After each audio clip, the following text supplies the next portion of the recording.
Many graduates and people early in their career don't realise that there's a right way and a wrong way to pull out of a job hiring process. So we're going to talk about why that's important. We're going to tell you about 3 key mistakes that people make, and importantly, what you should do differently. Hi, my name's Tommy Sim. I'm the founder and managing director of Inject.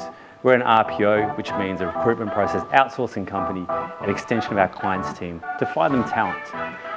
This channel is for people who are that talent, who are students or graduates looking to become high performers. We're going to give you tips on how to get there. Our job is to give you the gold nuggets. Your job is to make sure you don't have holes in your pockets. No matter what field you're in, you're building a reputation from that very first application as a graduate, and you want to leave the right impression throughout your career. Being a high performer is about doing things that others are not willing to do. And it's about doing what's hard to stand out from the pack. This video series is about teaching those things, and today's topic is about how to do so when pulling out of an application. So here are the 3 common mistakes that graduates and people early in their career make when pulling out of a job. The first is that they ghost the hiring manager or the recruiter. This is where basically you go and hide under a rock somewhere, you ignore the calls, you ignore the messages and say, hey, I don't exist anymore. This is something that does not command respect, and you've essentially burnt that bridge for life. Okay, now this second mistake you may not be aware of because you don't see the other side of how many people actually do this. And what happens is that they send an email through saying my personal circumstances have changed or there's been a family emergency. Now the thing about it is the amount of times that people actually do that where their personal circumstances have changed just at the point when they're about to get a job offer, the probability of that being actually true is low. Now the other thing in terms of a family emergency, when there is a family emergency, it usually doesn't preclude you from going ahead with a job. It might interrupt the process. You might not be able to attend an interview or something like that, but it doesn't mean you're going to pull out from the job. So whoever's receiving this message on the other end does not believe you. And again, it's not good for your reputation. Another aspect to this is you're emailing through your reason for pulling out. Again, most people email because they don't want to have that conversation. If you call up and give a real reason, then it might be believed. So what should you do instead? Well, the first thing is you should not email or text that you're pulling out of the position. You should call that person and talk to them, whether it's a recruiter or the hiring manager, and have a conversation. Now, some recruiters may try to convince you to take the job.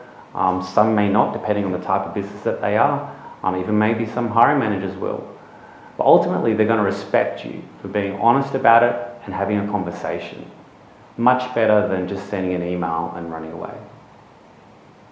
Now, the other thing is, if you have built a good rapport with that person, you may be able to give them some of the specifics as to why you're pulling out, even if it's sensitive.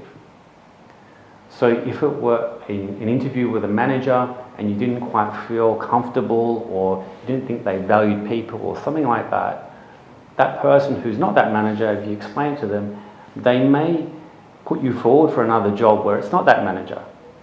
Similarly, if you didn't like the job itself, like you thought it was this, but it ends up being something quite different, if you explain what you're actually looking for versus what the job seemed to be, again, if the job that you're actually after comes up, that might be around the corner and they might put you forward for that.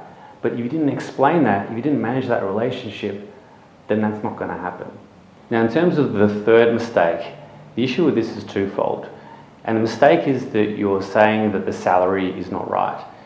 This is something that as you get more experience in your career, maybe something you negotiate on and becomes more relevant the more senior you get.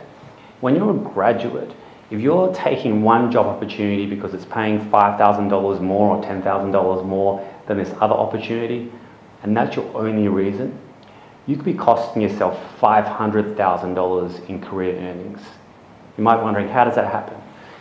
In opportunity A, which is paying slightly less, you're working for a manager, for a company who's going to develop the right skills and reputation for your career.